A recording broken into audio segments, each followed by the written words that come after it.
आता समुपदेशन काउन्सिलिंग ही कन्सेप्टच तेव्हा नव्हती, म्हणजे 2000ची गोष्ट.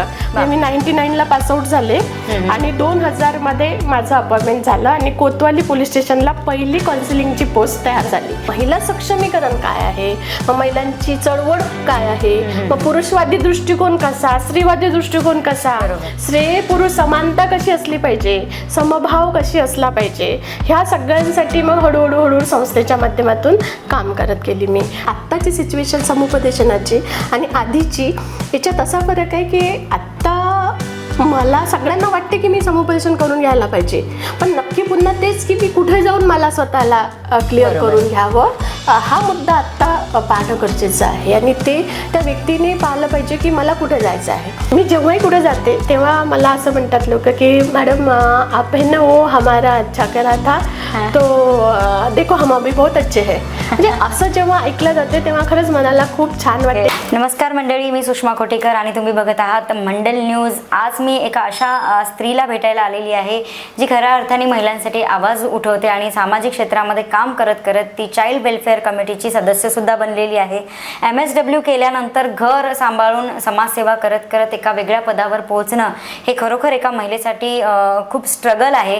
तर मी आलेली आहे सुचिता बर्वे यांना भेटायला. आपण त्यांच्याकडूनच त्यांच्या जीवनाचा प्रवास जाणून घेणार आहोत. नमस्कार सुचिताताई, तुमचं आमच्या मंडल न्यूजमध्ये हार्दिक हार्दिक स्वागत. आता मला तुम्ही सांगा की एक हाऊसवाईफ ते समाजसेविका आणि CWC कमिटीचं एक मोठं पद या क्षेत्रामध्ये काम तुम्ही इतके वर्षापासून करता, तर मला तुमचा जीवनाचा थोडासा प्रवास आज जाणून घ्यायचा आहे. ही समाजसेवेची आवड कशी निर्माण झाली?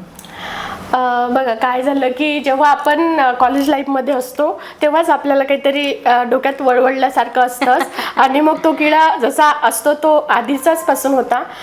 जस्ट 12वी नंतर मी MSW केलं आणि MSW झाल्यानंतर मास्टर ऑफ सोशल वर्क झालं आणि मग सगळ्यांना असं वाटते की मास्टर ऑफ सोशल वर्क झाल्यानंतर काहीतरी क्लास 1 ऑफिसर आणि मग कुठेतरी आपण ड्युटी करणार आहोत. आणि पण माझ्या डोक्यात तसं नव्हतं, कारण की जे शिकलं ते करायची माझी इच्छा होती. मग MSW मध्येच आपण असतं की जे सामाजिक कार्य शिकवतात, आम्हाला प्लेसमेंट असतं, काहीतरी मुलांसोबत मुलींसोबत शाळांमध्ये कॉलेजेसमध्ये जाऊन काम करायचं असतं. तर ती आवड निर्माण झाली आणि जस्ट पासआउट झाल्यानंतर एक NGO सेक्टरमध्ये मी जॉईन झाले. युवा नावाची ऑर्गनायझेशन होती नागपूरला आणि तिथे जॉईन झाल्यानंतर मग तिथे एक छोटंसं पद होतं, ते म्हणजे काउन्सिलिंग, समुपदेशन. आता समुपदेशन काउन्सिलिंग ही कन्सेप्टच तेव्हा नव्हती, म्हणजे 2000ची गोष्ट. मी 99ला पासआउट झाले आणि 2000 मध्ये माझं अपॉइंटमेंट झालं आणि कोतवाली पोलीस स्टेशनला पहिली काउन्सिलिंगची पोस्ट तयार झाली. आता तेव्हा जेव्हा आम्ही इंटरव्ह्यू घ्यायला गेलो होतो, म्हणजे जस्ट आम्ही आवर्जून नाव घेईल, मोहिते सर आहेत आमचे, त्यांना कॉलेजमध्ये समाजकार्य महाविद्यालयात विचारणा झाली की कोणीतरी एखादी मुलगी आम्हाला पाहिजे की ती खूप जास्त बोलन. मग मोहिते सर म्हणजे एकच व्यक्ती आहे जी जास्त बोलन, सुचिता बर्वे, तिला सांगा. मग माझा शोध घेतला गेला. तेव्हा मोबाईल नव्हतेच, लँडलाईन होते आणि लँडलाईनच्या माध्यमातून शोध घेतला आणि मग मी गेली इंटरव्ह्यूला. 4-5 मुली होत्या. त्या इंटरव्ह्यू मध्ये विचारत होते की हे समुपदेशन म्हणजे काय आहे, हे काउन्सिलिंग म्हणजे काय आहे, म्हणजे ती सुरुवात होती. आज काउन्सिलिंग आणि समुपदेशन ही प्रक्रिया सगळीकडे झालेली आहे. म्हणजे आजकाल तर वेगवेगळ्या क्षेत्रामध्ये काउन्सिलिंग आलेलं आहे आणि त्याची गरज निर्माण झालेली आहे. तेव्हा आम्ही करायचो. आणि मग युवा एक ऑर्गनायझेशन होती की ज्या ऑर्गनायझेशनने आम्हाला खूप दिलं, म्हणजे खूप भरभरून. म्हणजे जेव्हा मला जे 3 अक्षरी पेमेंट होतं तर मी त्याला 6 अक्षरी पेमेंट म्हणायची, कारण की मला 1800 रुपये आहेत तर मी 18,000 म्हणायची. तेव्हा आम्हाला 5,000 झाले तर मी मला 50,000 आहे, कारण नॉलेजच तेवढं दिलं जात होतं. म्हणजे खूप जबरदस्त नॉलेज दिलं जातं. ट्रेनिंग्स असायचे, खूप चांगल्या माहिती असायची, काउन्सिलिंगच्या स्टेप्स असायच्या, अनुभव असायचे. ह्या सगळ्या प्रोसेसमध्ये झाली. कोतवालीला पहिल्यांदा काउन्सिलिंग सेंटर्स कंगाले साहेब होते तेव्हा आयुक्त, आणि त्यांना ती काउन्सिलिंगची कन्सेप्ट पटवून द्यायला आम्हाला नाही की तर 6-7 महिने लागले होते. कारण की युवा ऑर्गनायझेशनचे लोक यायचे आणि म्हणायचे की सर आम्हाला काउन्सिलिंग सेंटर सुरू करायचं आहे महिलांसाठी आणि महिलांच्या केसेस इकडे येतील, 497च्या केसेस आमच्याकडे येतील. ते म्हणायचे नाही नवीन पहिलं आयुक्त झालं होतं आपल्याकडे आणि ते पहिले आयुक्त होते आपल्या अमरावतीचे कंगाले साहेब. मग त्यांना येऊन नेहमी ते सांगत होतो आम्ही. एक 8-8 दिवसांनी ते आम्हाला तारीख द्यायचे. आणि मग तेव्हा किशोर जाधव सर होते हे HQ होते ते. आणि मग किशोर जाधवांनी कंगाले सरांना समजावून सांगितलं की महिलांच्या केसेस ज्या 498 आहेत, ज्या नवरा बायकोचे भांडणं आहेत, त्यासाठी वेगळं सेल असावं, वेगळे ऑफिस असावं, ही कन्सेप्ट असायला पाहिजे. मग विदर्भात 5 जिल्ह्यांमध्ये युवा ऑर्गनायझेशननं सुरुवात केली, म्हणजे यवतमाळ, बुलढाणा, वाशिम, अमरावती आणि अकोला अशा 5 आम्ही काउन्सिलर्स आलो. आणि अमरावतीमध्ये जी कोतवालीची जागा आहे ती मिळवण्यासाठी तेव्हा कुरेशी साहेब होते PI, त्यांनी आम्हाला खूप मदत केली. आणि मेरी फर्नांडिस मॅडम होत्या, त्यांनी मला तेव्हा आम्हाला संस्थेला 5,000 रुपये दिले आणि म्हणाले की 5,000 में आप फर्निचर ले लो. म्हणा तेव्हा आम्ही लँडलाईन फोन घेतला होता आणि कपाट घेतलं होतं तेवढ्यामध्ये. आणि जेवढे पोलीस स्टेशन असायचे तिथून 498ची केस आमच्याकडे यायची, म्हणजे मी तिथे काउन्सिलर होती आणि तिथे यायची आणि तिथे मग तिथे केसेस चालायच्या. मग तिथूनच एक पत्र तयार व्हायचं की केस दाखल करायची का. मग आपण एक पत्र द्यायचो आम्ही मी पोलीस स्टेशनला की सदर केसमध्ये समुपदेशन झालं नाही तर यावर कारवाई करण्यात यावी. म्हणजे पूर्ण अमरावतीतले जे 5-7 पोलीस स्टेशन आहे त्या पोलीस स्टेशनमध्ये या कोतवालीच्या काउन्सिलिंग सेंटरमधूनच त्याची सुरुवात होत होती. आणि तेव्हा जस्ट मी MSW होती, पासआउट होती आणि जस्ट कॉलेजची मुलगी होती. पण मला खूप अनुभवायला मिळालं, कारण आम्हाला ट्रेनिंगच तसं असायचं, माहिती असायची. आणि मग तिथून महिलांच्या केसेस आणि मग महिला सक्षमीकरण काय आहे, मग महिलांची चळवळ काय आहे, मग पुरुषवादी दृष्टिकोन कसा, स्त्रीवादी दृष्टिकोन कसा, स्त्री पुरुष समानता कशी असली पाहिजे, समभाव कशी असला पाहिजे, ह्या सगळ्यांसाठी मग हळूहळू संस्थेच्या माध्यमातून काम करत गेली मी. आणि मग काय झालं की त्या पासआउट झाल्यानंतर कुठे नोकरी करायला पाहिजे किंवा कुठे MPSC द्यायला पाहिजे किंवा अजून कुठे जायला पाहिजे हे डोक्यातच राहिलं नाही, कारण की आपण या क्षेत्रात काम करायचं हे डोक्यात फिक्स होतं. म्हणून मग मी 2000 मध्ये स्वतःची NGO तयार केली, स्वतःची संस्था स्थापन केली. 20 वर्षापूर्वी काउन्सिलिंगचं सेंटर सुरू करण्यासाठी तुम्हाला खूप स्ट्रगल करावा लागला, म्हणजे अनेक ठिकाणी जावं लागले, चपला घासाव्या लागला असंच आपण म्हणू. आणि आजची जी काउन्सिलिंगची परिस्थिती आहे ती वेगळी आहे. तर हा जो 24 वर्षाचा अनुभव आहे, तर हा अनुभव काय बोलतो आज? बघा की पहिल्यांदा कसं होतं की मला समुपदेशन करून घ्यायचं आहे किंवा मला काउन्सिलिंग करून घ्यायचं आहे, माझा प्रॉब्लेम सॉल्व्ह करून घ्यायचा आहे हा मुद्दाच नव्हता. कारण की काय असते की सल्ला म्हणजे समुपदेशन असं समजतात आणि सल्ला देणारे आपल्याकडे भरपूर असतात. असं नको करू, तसं नको करू, नवऱ्याला असंच कर, नवऱ्याला तसंच कर, आणि मग तू एक काम कर त्याला सोडूनच दे, नाही तर मग एक काम कर तू 6 महिने जाऊच नको. म्हणजे या वेगवेगळ्या प्रकारच्या मेंटॅलिटीचे वेगवेगळे सल्ले असतात, तसे सल्ले लोक देतात. पण समुपदेशन आणि प्रॉब्लेम सॉल्व्ह करण्याने त्या समस्येच्या आतमध्ये जाऊन ती प्रक्रिया पाहणं की खरंच माझं रिलेशन कुठे प्रॉब्लेमॅटिक आहे, माझं घर का तुटते आहे, माझा इगो जास्त आहे का, नवऱ्याचं इगो जास्त आहे का, मी कशाला तरी वेगळं प्राधान्य देते का, मला ह्या गोष्टी नाही कळत. आणि मग तुम्ही जसं म्हणताय की आत्ताची सिच्युएशन समुपदेशनाची आणि आधीची याच्यात असा फरक आहे की आत्ता मला सगळ्यांना वाटते की मी समुपदेशन करून घ्यायला पाहिजे, पण नक्की पुन्हा तेच की मी कुठे जाऊन मला स्वतःला क्लिअर करून घ्यावं हा मुद्दा आत्ता पाहणं गरजेचं आहे. आणि ते त्या व्यक्तीने पाहिलं पाहिजे की मला कुठे जायचं आहे. तर मग समुपदेशन आणि सल्ला याच्यामध्ये खूप मोठी फरक आहे, ते समजून घेणं. एवढ्या वर्षामध्ये किती महिलांना समुपदेशन केलं असेल तुम्ही आतापर्यंत? मला जेव्हा मला आठवते की मी 2007ला मला एक राष्ट्रीय युवा पुरस्कार मिळाला अब्दुल कलाम यांच्या हस्ते, आणि महाराष्ट्रातून एकच असतो तो, आणि तो मला मिळाला. तर थँक्यू. तर त्यामध्ये असं नमूद होतं, म्हणजे माझ्याकडे जो पत्र आहे त्याच्यामध्ये, की तेव्हा म्हणजे 2007 पर्यंत मी 3 ते 4 हजार म्हणजे कुटुंबाला काउन्सिलिंग केलं गेलं होतं. म्हणजे 2007ची गोष्ट. म्हणजे 7 नंतर मग त्यानंतरचा आत्ताचा जर रेशो पाहतात, मला तर वाटते की एक 10,000 पर्यंत लोक झाले असेल की काय, कारण तो एक डाटा आहे माझ्याकडे तसाही. पण मी जेव्हाही कुठे जाते तेव्हा मला असं म्हणतात लोक की मॅडम आप है ना वो हमारा अच्छा करा था तो देखो हम अभी बहुत अच्छे है.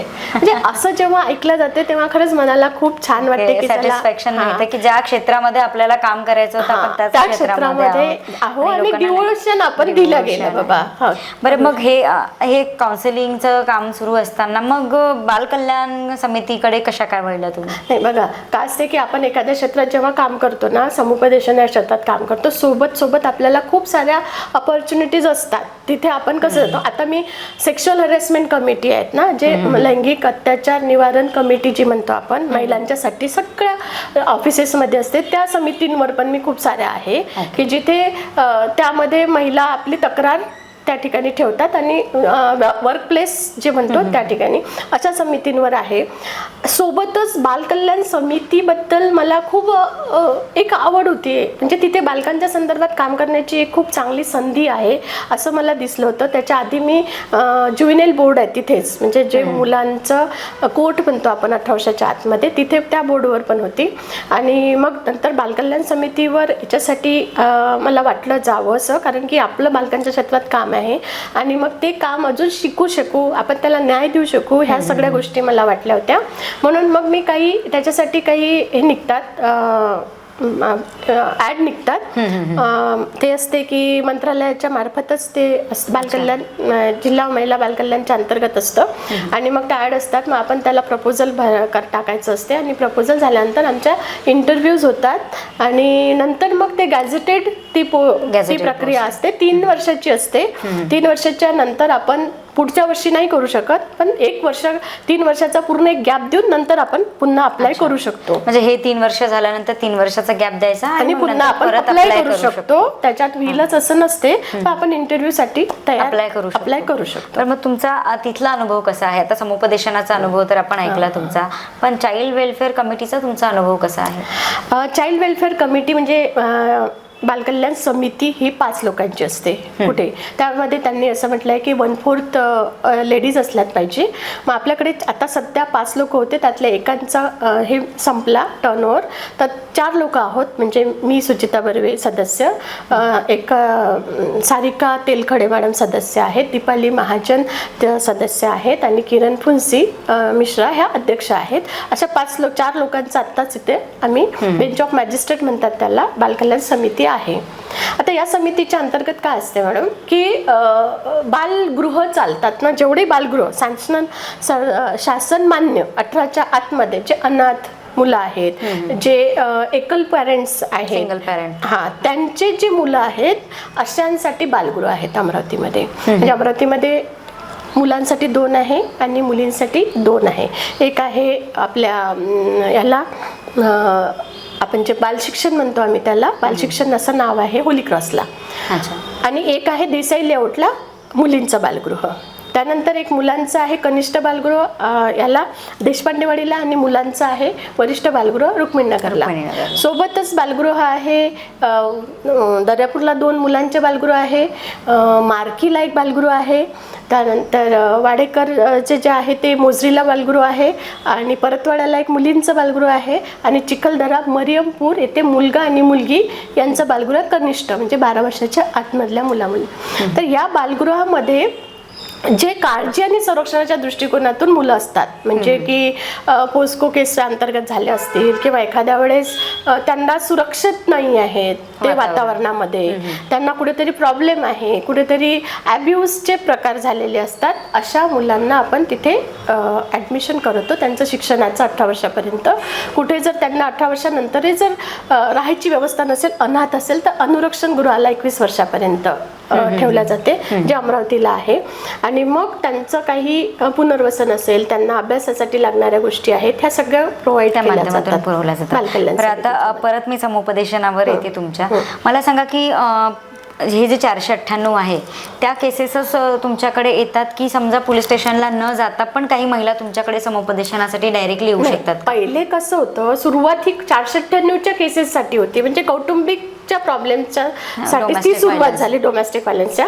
त्याच्यानंतर मग कायद्यात खूप सारे बदल झाले ना, 498 मध्ये काही सारे बदल झालेत. त्यानंतर डोमेस्टिक व्हायलन्स ऍक्ट आला, त्याच्यामध्ये काही गोष्टी सुधारणा झाल्या, ते संरक्षण अधिकारी आले. मग ह्यामध्ये ते डिवाइड झालं म्हणजे हक्काच्या संदर्भातल्या महिलांचं. आणि ज्यांना असं कळलं की मला काउन्सिलिंगची गरज आहे, माझा आता कुठेतरी प्रॉब्लेम होत आहे, तेव्हा आपणहून पण लोक यायला लागले. हां, म्हणजे एखादी महिला असते की तिला पोलीस स्टेशनला जायचं नाही, नसते, पण जायचं तिला स्वतःचं नसते. कुटुंब सेटल करायचं करायचं असते, असतं. मग अशा वेळी ती महिला बिलकुल, तुमच्याकडे बिलकुल. येऊ शकते. महिला असो की पुरुष असो, दोन्ही पण. आजकाल पुरुषांचे प्रमाण काही कमी नाही आहे, वाढलेलं आहे भरपूर. ते तर ते आहेच. म्हणतात की मॅडम मला समुपदेशन करून घ्यायचं आहे माझ्या बायकोला, पण तिला मी आणू कसं. तर मग आम्ही वेगवेगळ्या टिप्स लावून किंवा वेगवेगळ्या पद्धतीने म्हणतो की तुम्ही एक काम करा, तुम्ही आणत तर खरं, नंतर बघूया.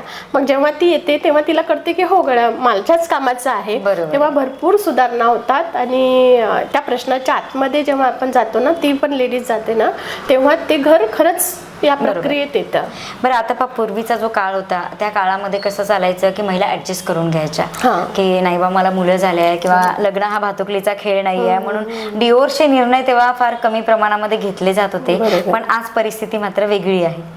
आत्ताचा जो बघा, तुम्ही जे ऍडजस्टमेंट हा शब्द वापरताना तेव्हा मग मला कुठेतरी असं वाटते की ऍडजस्टमेंट ही बाईनेच करायची का पुन्हा, तो प्रॉब्लेम आहे. पुरुषांनी पण करायची असते. आता पुरुषही करतात, असं काही नाही. मुलगा माणूस पण म्हणतो की नाही मॅडम 2 मुलांसाठी आता आम्हाला सोबत राहणं भाग आहे. ऍडजस्टमेंट ही व्यक्तीने करायची आहे, बाई किंवा माणसाने नाही म्हणतो, व्यक्तीने ऍडजस्टमेंट करायची. मग याच्यात काय झालं होतं सुरुवातीला की महिलांना काय म्हटलं होतं की बाबा हा 2 मुलं आहे, तूच ऍडजस्ट कर.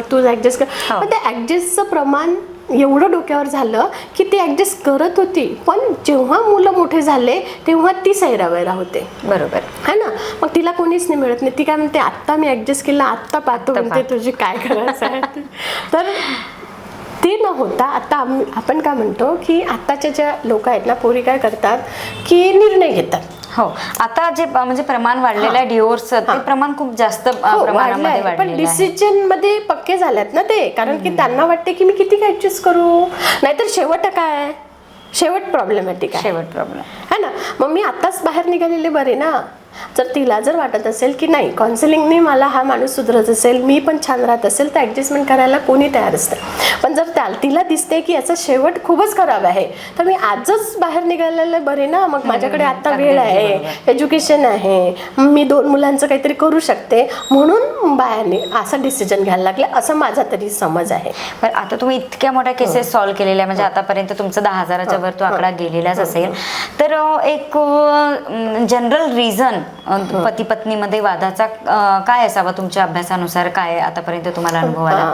बघा काय झालं की वेगवेगळे कारण आवर्जून सांगायचं मला असं आहे की बघा आता हा जो कोरोनाचा काळ आला ना, ह्या 4 वर्ष, ह्या 3 वर्ष होतं ना, 3 वर्ष, ह्या 3 वर्षातल्या जेवढे लग्न झाले ना मॅडम, त्यातले 90% लग्न तुटले. 90% म्हणून मी जबाबदारीने हा शब्द वापरते, कारण की त्या काळात काय झालं, कोणी कोणाला पाहिलंच नाही, लग्न करून टाकलं. मग मुलगी अरोगंट असेल आहे किंवा मुलीचे काही प्रॉब्लेम्स असेल आहे, तर त्यांनी लग्न करून टाकलं.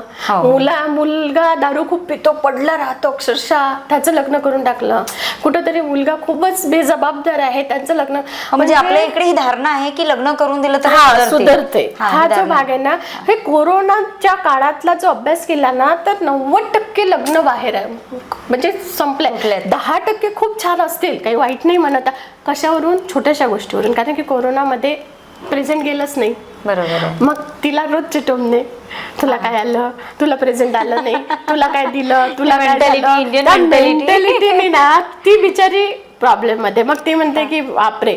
आणि जेव्हा तोडायला येतात ना, त्यांनी म्हटलं की आमच्या मुलीचा खर्च आम्ही कोर्टात मागू, तर ते म्हणतात कोर्ट कसं काय मागू, काय 5,000 तर लग्न झालं, तुमचे लोक नव्हते ना आमचे लोक होते, काय 10 लोकांमध्येच झालं 5,000. म्हणजे त्यांना वाटते की लग्नाचा खर्च मागतात आहे, ते नाही समजत त्यांना की तिच्या जीवन मरणाचा जो प्रश्न आहे, खावटी आहे, ती खावटी व तिच्या याच्या आहे संबंध, असं नाही लक्षात येत. आणि जसं तुम्ही म्हणतात की कारणं काय आहे तुटण्याचे, तर कारणं असे आहे की ते कसं एकमेकांना समजून घेण्याची जी प्रोसेस आहे ना, तीच होत नाही. आणि मग आईला मुलींना विचारलं जात नाही की बाबा तुला लग्न करायचं आहे का, म्हणजे नेहमी गृहीत धरलं जातं. म्हणजे आपल्याकडे ती पद्धतच आहे असं, किंवा मग ते मुलगा पाहिला आणि तुला ते लग्न करायचं आहे. पण मग आता काय झालं की ही इतकी हुशार आहे की ते करायचं आहे ना, तुम्ही करा, मी पाहते पुढचं काय करा. म्हणजे या पद्धतीची ती आहे, कारण की ती आधी मुलगी आता सांगते की बाबा मला नाही करायचं आहे, तिच्या चेहऱ्यावरून, तिच्या बोलण्यावरून ते सगळं करते ती, पण घरचे त्याला लक्षच नाही देत. नाही करत नाही तर काय झालं पाहून घेऊ. मग ती म्हणते ठीक आहे ना, तुम्ही पाहून घेऊ का मग मी पाहून घेऊ? मी नंतर पाहते. मी मग ती म्हणते की माझं सामान, माझं सोनं आणि मी, संपलं. म्हणजे त्याच्यात कुठे तुम्ही नका बोलून मी नका बोलू. मग हे आहे की माझं नेहमी एक म्हणणं असते की कम्युनिकेशन वाढवा. घरात नेहमी बोला, चर्चा करा, तिच्या डिसिजनचा आदर करा, रिस्पेक्ट करा. नवरा बायकोच्या भांडणांमध्ये काय आहे, मी जेव्हा आता अभ्यास करते आहे ना एका फॅमिलीच्या, जे नवरा बायको पती पत्नीच्या विचारांचा, त्याच्यात नेहमी असं म्हटलं आहे की नवरा पती हा काय करतो, जेव्हा भांडण होतं ना तेव्हा तो मौन ठेवतो, बोलत नाही. हा त्याच्या मेंदूचा भाग आहे, त्या पुरुषाच्या मेंदूचा तो भाग आहे, तो बोलत नाही, तो मौन करतो. पण रागात काय होते, बाईचं उलट असते, तिला बोलायला पाहिजे असते, तिला बडबड करायला पाहिजे असते, मला सांगायला पाहिजे असते तिला. मग ती वाट पाहते, नवरा आला की सुरू करून द्या, तुमच्या आईने असं म्हटलं, तुम्ही असं म्हटलं, तुमच्या बहिणीचा काल फोन आला, तर आईचं तुमच्या बहिणीचं चालू असते आणि तुम्ही लक्षच देत नाही तुमचं. आणि याने एकच ठरवलं असते, मौन. कारण पण त्याच्या मेंदूची जळणघळण तशी असते की त्याची मेंदू त्याला तसाच सिग्नल देतो की तुला चुप राहायचं आहे. पण मग आम्ही काउन्सिलिंगमध्ये असं म्हणतो की तो जरी सिग्नल आला तरी आता तुम्हाला त्याच्यात थोडंसं बोलायचं म्हणजे ऐकायचं तरी आहे मन लावून. अच्छा असं आलं का, बरं ठीक आहे, अशी म्हणे काय माझी आई, अच्छा माझी. ह्या सगळ्या सिच्युएशन मध्ये बऱ्याचदा पुरुषाची अडकित्तातल्या सुपारीसारखी अवस्था होते, कारण त्याला एकीकडे आई असते, एकीकडे पत्नी असते. मग अशा वेळेला ते पुरुष कदाचित मौन ही भूमिका घेत असतील, असं नाही वाटत का? तसं आहे, पण त्यांनी काउन्सिलरकडे यावं ना मग. म्हणजे तुमच्याकडे यावं, आमच्याकडे यावं ना, आम्ही टिप्स देतो ना. कारण की आम्हाला हे माहित आहे, मला तरी हे माहित आहे की आपण समजून घेतलं की समस्या हँडल करू शकतो. बरोबर आहे. ही जी चुकीची समस्येपासून पळण्यापेक्षा तिला फेस करणं, आणि जेव्हा फेस करता येत नाही ना तेव्हा संपर्क साधलाच पाहिजे काउन्सिलर सोबत. बरोबर आहे, साधलाच पाहिजे, कोणीही असो, कोणी तुम्ही आम्ही. जसे आजारी पडल्यानंतर आपण डॉक्टरकडे जातो, तसं जर कौटुंबिक प्रॉब्लेम असेल तर आपण समुपदेशकाकडे. नाही, मला आज निराश वाटते, मला 10 दिवस झाले यार निराश वाटते, मला ना सुचत नाही, मला डिसिजन मध्ये प्रॉब्लेम जातोय, मला डिसिजन घ्यायला टेन्शन येते, तर काय येते, तर मी जाऊन बोलले पाहिजे ना एका काउन्सिलरकडे जाऊन की मी अशी नव्हती, माझं डिसिजन खूप छान होतं, पण माझं असं का झालं, माझे आज म्हणजे 15-20 दिवसात 5 डिसिजन चुकलेत, असं जेव्हा माझ्या लक्षात येते तेव्हा मी काउन्सिलर शोधला पाहिजे असते, जायलाच पाहिजे. कारण की तुम्ही काहीही करून स्वतःला मी चांगला आहो हे दाखवू नाही शकत. ते शेवटी माइंड आहे, तो मेंदू आहे, त्याच्यामध्ये प्रॉब्लेम्स क्रिएट होत असतात आणि मग काय होते, डिप्रेशन येते, निराशा येते, मग झोपून राहा वाटते, मग आळस येतो, मग चिडचिड होते आणि मग एक दिवस संपून जाते.